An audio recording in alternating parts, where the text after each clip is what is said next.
To adjust clock size on the lock screen in the Samsung Galaxy S26, you will have to open the settings, and now we have to scroll down into wallpaper and the style settings. Then select your lock screen and take a look. Now when you click on the clock, first of all we have to pick the first font, because if you pick the other fonts, sometimes the other clock styles are not available.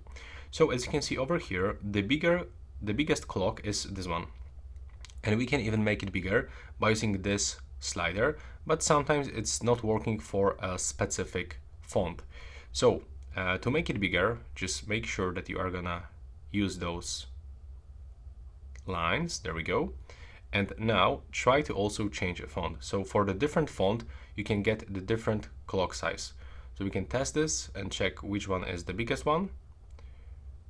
Yeah, this one is probably, okay, this one is the biggest, definitely. This one is also pretty big.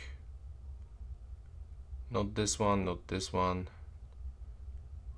Yeah, so in my opinion, the biggest one was actually this one.